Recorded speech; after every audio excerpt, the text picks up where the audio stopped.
Assalamualaikum warahmatullahi wabarakatuh. Waalaikumsalam warahmatullahi wabarakatuh.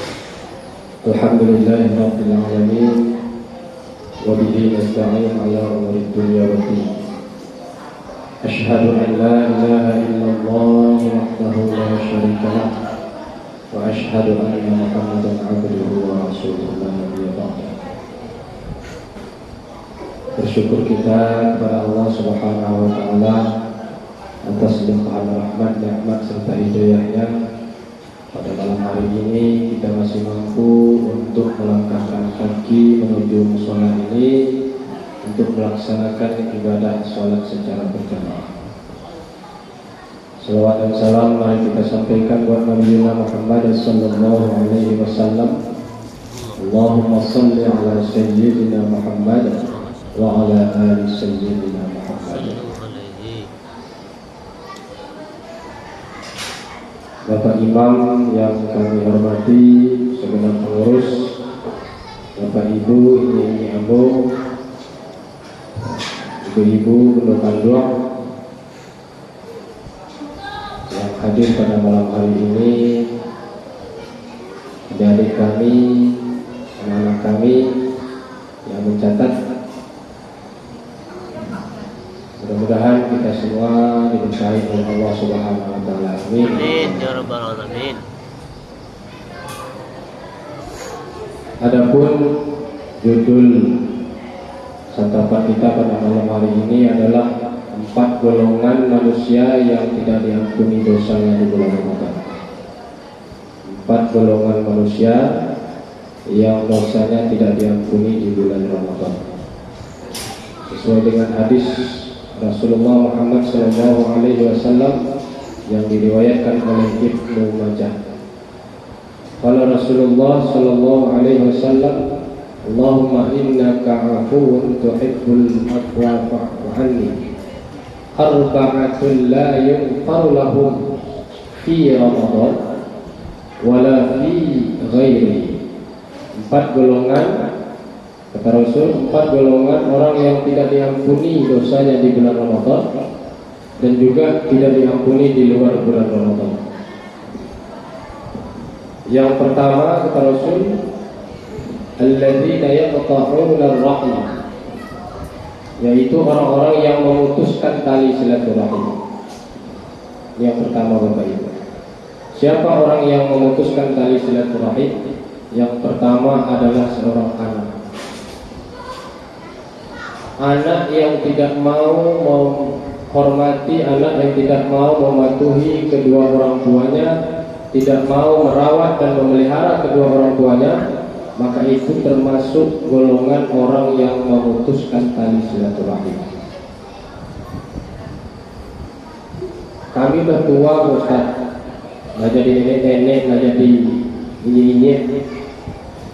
Ya, setiap kita pada dasarnya adalah seorang anak. Pasti kita memiliki orang tua. Coba saya tanya sekarang, ada di antara kita yang tak punya orang tua? Nggak ada kan? Semua kita pasti terlahir dari kedua orang tua kita.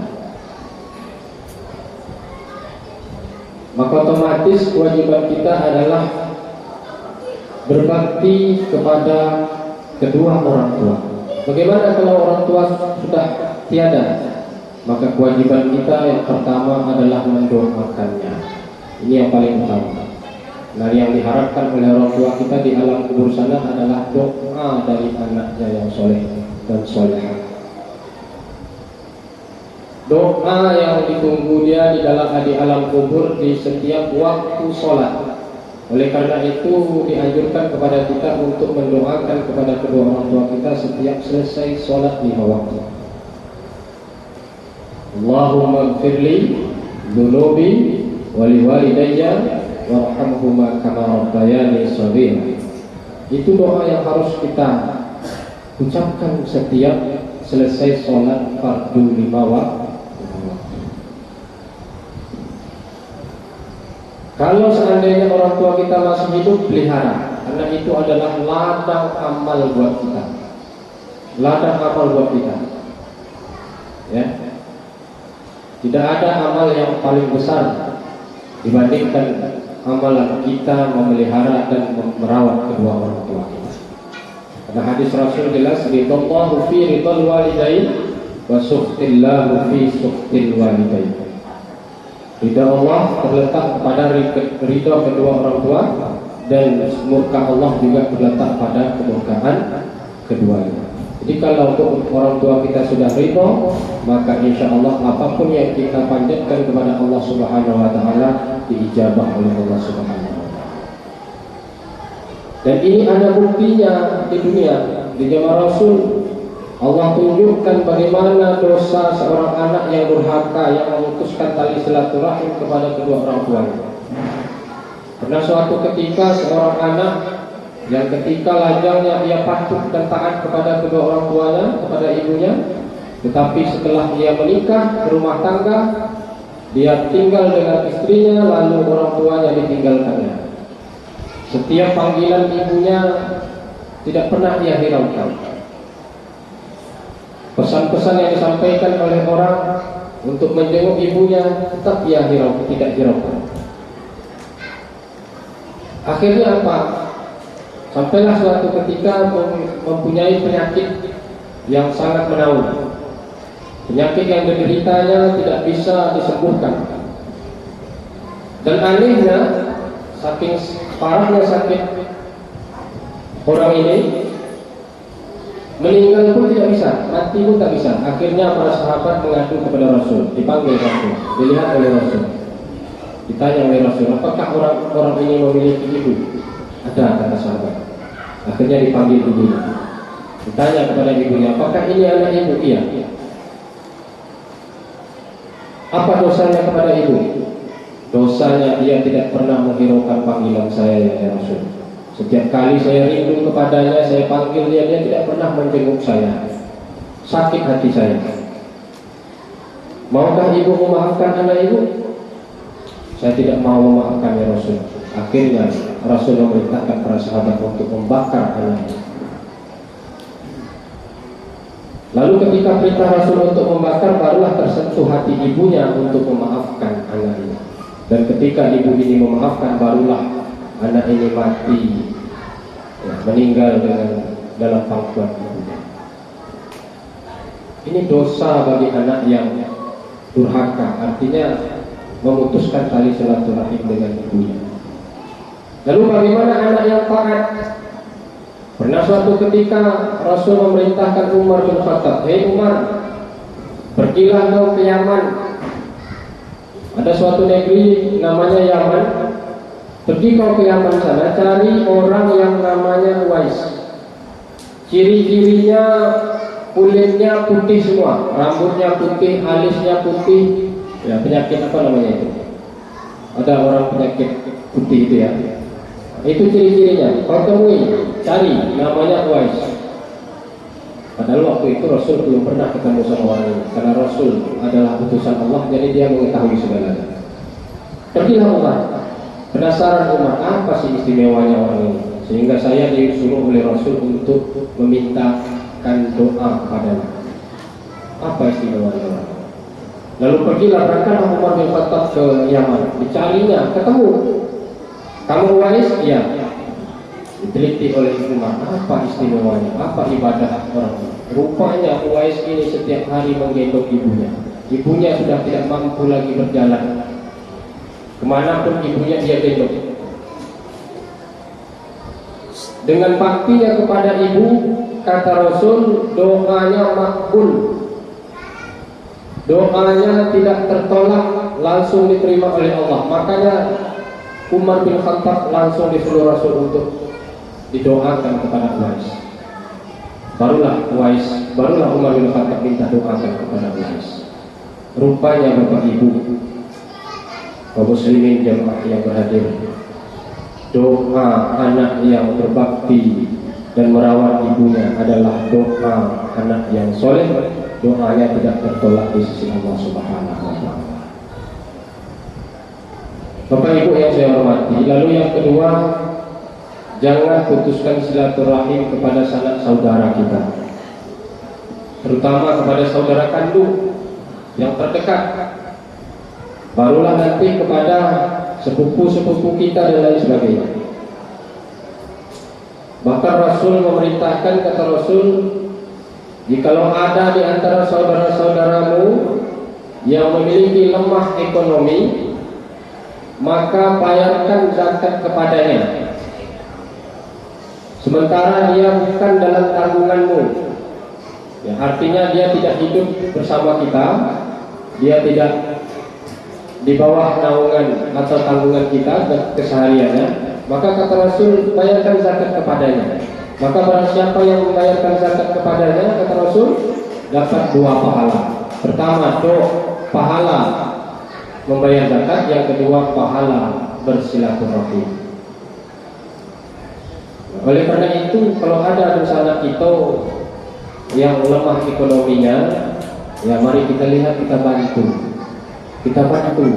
Ini kadang-kadang gara-gara perkara sepele, ya kan? Masalah harta warisan, kadang-kadang adik-beradik bisa bertengkar seumur hidup, bahkan bisa saling bunuh-membunuh antara satu sama lain, hanya karena memperebutkan harta warisan.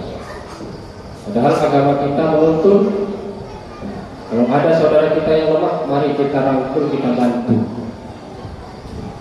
beri sedekah kepada dia. Barulah setelah itu kita jalin silaturahim dengan tetangga-tetangga kita, baik itu tetangga dekat maupun tetangga jauh, termasuk tetangga di tempat kita bekerja. Tempat kita bekerja juga termasuk kawan-kawan kita itu ada disebut dengan tetangga, ya, karena kita setiap hari berkecimpung di sana. Oleh karena itu jaga dan pelihara hubungan baik kita dengan sesama. Jangan putuskan tali silaturahim. Kalau ada kesinggung, naik, terletak, turun, mari kita saling memaafkan. Jangan sampai bulan Ramadan ini dosa kita tidak diampuni oleh Allah Subhanahu wa taala. Walaupun Ramadan ini fasilitas ibadah yang besar diberikan oleh Allah, barang siapa yang berpuasa di siang hari diampuni dosanya. Barang siapa yang mendirikan bulan Ramadan, malam Ramadan, diampuni dosanya. Yang satu wajib, yang satu sunnah, tapi nilai pahalanya sama. Ya, dilipat gandakan oleh Allah nilai pahala. Kita melakukan ibadah sholat tarawih dan witir malam hari, diampuni dosanya oleh Allah. Jangan sampai sia-sia gara-gara kita memutuskan tali silaturahim. Ini yang pertama. Yang kedua, dosa yang tidak diampuni oleh Allah di bulan Ramadan itu adalah wallazi la yashrabuna al-khamar, yaitu orang-orang yang minum khamar. Yang ketiga, walladzina yaznuna, orang-orang yang melakukan zina. Ya, orang melakukan zina.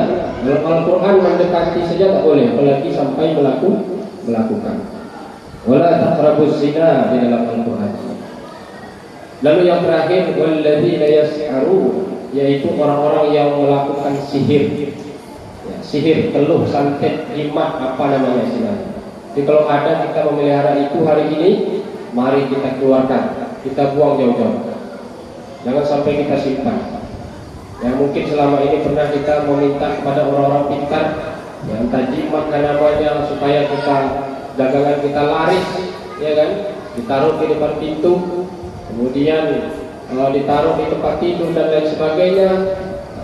Pemikatkan namanya, pemikat suami supaya tak lari ke orang lain, ya kan? Pemikat istri supaya tak diambil orang, ya, dan lain sebagainya. Buang jauh-jauh. Buang jauh-jauh. Karena itu kata Rasul termasuk perbuatan kufur. Termasuk perbuatan kufur. Dosanya sangat besar, tidak diampuni oleh Allah Subhanahu wa taala kecuali dengan taubatan nasuh.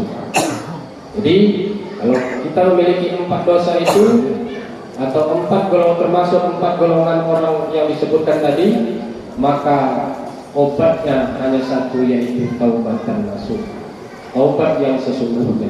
Taubat yang sesungguhnya adalah dengan cara menyesali perbuatan yang telah lalu, kemudian berjanji tidak mengulangi.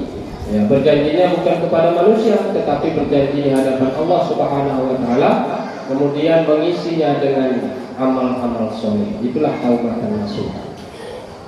Dengan demikian mudah-mudahan Ramadan tahun ini seluruh amal ibadah kita diterima oleh Allah Subhanahu wa taala, dan mudah-mudahan kita tidak termasuk golongan yang empat. Demikian yang dapat saya sampaikan pada malam hari ini. Berbanyak maaf. Wabillahi taufik. Wassalamualaikum warahmatullahi wabarakatuh. Waalaikumsalam.